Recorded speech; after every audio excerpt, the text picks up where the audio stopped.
Magandang araw, mga kapatid kay Kristo. Anumang oras, sa lahat ng dako ng daigdig, isang mapagpalang araw sa ating lahat. Nais kong ibahagi sa inyo ang salita ng Diyos sa mga oras na ito dito sa aklat ng Eklesiastiko. Sa Tagalog, Eklesiastiko.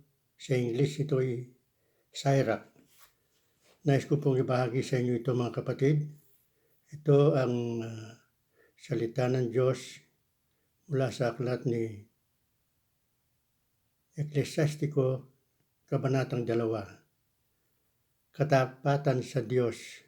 Anak ko, kung nais mong maglingkod sa Panginoon, humanda ka sa mga pagsubok, maging tapat ka at magpakatatag. Huwag kang masisiraan ng loob sa panahon ng kasawian. Manalig ka sa Panginoon at huwag kang lalayo sa Kanya. Kung nais mong tumiwasay habang nabubuhay, tanggapin ang anumang ipagkaloob niya sa iyo. Tiisin mo ang kadustaan kahit ano ang mangyari. Kung ang ginto ay dinadalisay sa apoy, ang banal ay sinusubok ng Panginoon sa apoy ng pagtitiis. Magtiwala ka at tutulungan ka niya. Maging tapat ka sa Kanya at makakaasa ka. Kayong may takot sa Panginoon, maghintay kayo ng Kanyang habag. Huwag kayong lalayo sa Kanya nang hindi kayo mapahamak. Kayong may takot sa Panginoon, magtiwala kayo sa Kanya. At walang pagsalang tatanggap kayo ng gantimpala. Kayong lahat na may takot sa Panginoon, umasa kayo sa Kanya. Pagpapalayan niya kayo, pasasaganain at paliligayahin magpakailanman. Napakaganda po ng pagbasang ito sa banal na kasulatan. Alam po niyo itong binasa kong ito, naranasan po namin talaga lahat ng pagsubok, kawalan, lahat ng mga kadustaan, pangungutya, tinatawanan, nadanasan po namin ang hirap ng buhay. Kaming magkabiyak at ang aming 6 na anak, kadamay na rin sila sa aming mga pagsubok. Ito pong binasa natin ito. Ano man ang mangyari, huwag kang ihiwalay sa Kanya. Makakaasa ka. At pagkatapos ng mga pagsubok na yan na iyong malampasan, mapagtagumpayan. Ano sabi niya rito? Kayong lahat na may takot sa Panginoon, umasa kayo sa Kanya. Pagpapalain niya kayo, pasasaganain at paliligayahin magpakailanman. Kaya po ngayon ang kaligayahan namin magkabiyak. Pagkatapos ng halos mahigit 10 taon nung mga nakaraang panahon, nandiyan po ang mga pagsubok na danasan po namin. Ngunit hindi po kami sumuko. Lalo kaming kumapit sa Panginoong Diyos. Pagkat wala na kaming ibang tatakbuhan kundi sa Kanya. Hindi po kami dumayin kahit na kanino. Binigyan kami ng katatagan ng Diyos. Sa ngayon, mga kapatid, ang pagtitiis na ito ay aming nalampasan. Kaya binigyan kami ng pagpapala ng Panginoon. Kaya po tayo, huwag tayong susuko. Alam na natin ang nangyari sa buong mundo ngayon. Marami nang naghihirap. Marami nang nawawala ng pag-asa. Ang nangyayari po sa mundo ngayon, hindi lang po sa Pilipinas, dito sa Amerika, dumadanas din ang mga pagsubok. Lahat ng dako ng daigdig, may lindol, may baha, may bagyo, may putok na mga bulkan. Ang nangyayari pong ito ay nangyari na noon. Kaya Kumapit tayo sa Diyos.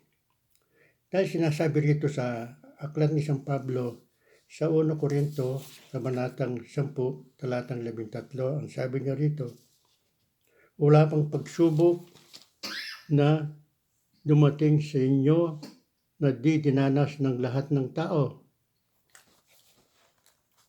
Tapat ang Diyos at hindi niya ipahihintulot na kayo'y subukin ng higit sa inyong makakaya. Sa halip, pagdating ng pagsubok, bibigyan niya kayo ng lakas upang mapagtagumpayin niyon. Wow! Wala pa pong tao dito na buhay sa mundong ito na hindi dumaras ng mga pagsubok. Kahit na sino pa siya, ano pa na estado niya sa buhay, dumanas ng mga pagsubok. So, sinasabi ko sa noon, sa pamilya ko, hindi lang tayo, marami naghihirap sa mundong ito. Ngayon po, nakikita natin sa panahon ito, palala ng palala ang problema sa mundo. Ito po isang pagsubok lamang. Sabi nga ng Panginoon, kung ginto'y dinadalisay sa apoy, ang isang lingkod ng Panginoon ay dadalisayan sa pagtitiis. Kaya po kung may problema tayo, lumapit lang tayo sa Panginoon. Kapagkat sinasabi rito ng Panginoon, ang mahalaga lang po sa ating mga kapatid, magpasakop tayo sa Kanya, isuko natin ang ating buhay sa Kanya. Ang sabi rito sa Ebanghelyo ni San Mateo, kabanatang 11, ito pong sinasabi, talatang 28 at ang mga sumusunod. Lumapit kayo sa akin, kayong lahat na napapagalat, nabibigatan sa inyong pasanin, at kayo'y pagpapahingain ko. Pasanin ninyo ang aking pamatok at magaan at mag-aral kayo sa akin. Ako'y maamo at mababang loob at makasusumpong kayo ng kapahingahan para sa inyong kaluluwa. Sapagkat maginhawang dalhin ang aking pamatok at magaan ang pasaning ibibigay ko sa inyo. Wow! Lumapit lang po tayo. Ang kailangan lang lumapit tayo sa Diyos. At palagi ko nga sinasabi, kapag binabasa po natin ang banal na kasulatan sa makatwid ng Biblia, nagsasalita ang Diyos sa atin. Kapag tayo nananalangin, nakikipag-usap tayo sa Kanya. Isuko po ninyo ang inyong buhay sa Panginoon. Magpasakop kayo. Ialin niyo ang inyong buhay. Mahal kayo ng Diyos, hindi kayo pababayaan. Katulad po ng nangyari sa amin, hindi kami pinabayaan ng Diyos. Hanggang ngayon, nandiyan Kanya ang Kanyang pagpapala. At bibigyan ka pa ng mahabang buhay. 78 years old na ako, 78 taon, ang misis ko, 75. Ang sabi sa banal na kasulatan, sa aklat ng mga awit, kabanatang 90, talatang 10, ang buhay ng tao ay umaabot lang ng 70 o 70. Subalit kung malakas, aabot ng 80. Pero meron pong umaabot ng higit 80. Kaya pag ikaw ay 70, pataas, meron ka ng bonus sa Panginoon. Halika, mahal na kabiyak, halika. Mag-sharing ka ng konti. Halika. Hindi na raw, pinagdarasan nila. Prayer warrior ko siya. Kaya po mga kapatid, magtiwala tayo sa Diyos. Kapit sa Diyos. Kumapit tayo. Ang problema nyo yan, ilipas din yan. Huwag tayong susuko sa mga pagsubok. At unang-una sa lahat, huwag natin sisisihin ng Diyos. Diyos, bakit ako ganito? Samantalang mga ibang tao ganito, ganyan. Huwag niyo pong gagawin ng pagsisi. Huwag niyo sisihan ng Diyos sapagkat ang Diyos ay pag-ibig. Diyos ay maawain. Wala siyang kasalanan. Namatay nga siya sa krus. Tinubos ang ating mga kasalanan. Ang Panginoon ay nasa lahat ng lugar. Humingi ka ng tulong sa Kanya. Magpakumbaba ka. Ngayon, marami na pong problema sa mundo. Panginoon, sa mga sandaling ito, ako po'y nananalangin sa mga nakikinig at nanonood ng video ito. Lord, heal them right now. Spiritually, physically, emotionally, mentally, psychologically, socially, morally, financially, materially. Sa pangalan ni Jesus na aming Panginoon at tagapagligtas, ang dakila naming manunubos at sa kapangyarihan ng banal na Espiritu Santo.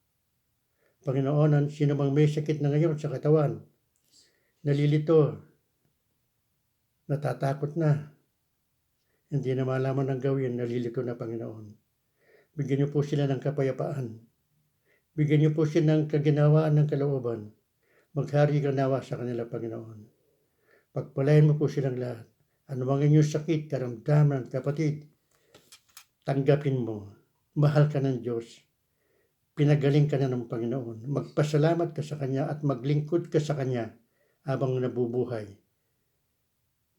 Hindi ka niya pababayaan. 10 ng iyong pamilya. Salamat po, O Diyos. Salamat, Amang makapangyarihan. Diyos ni Abraham, Diyos ni Isaac, Diyos ni Jacob, Diyos ng langit at ng lupa, Diyos kahapon, ngayon at bukas, Diyos ng aming pamilya, Diyos ng aming bayan, Diyos ng inyong mga anak, Panginoon. Salamat po, O Diyos. Lahat ng papuri sa iyo ko binabalik. Sa Diyos ang papuri, hindi sa tao. Salamat po sa ngalan ng Ama, ng Anak at ng Espiritu Santo. Amen.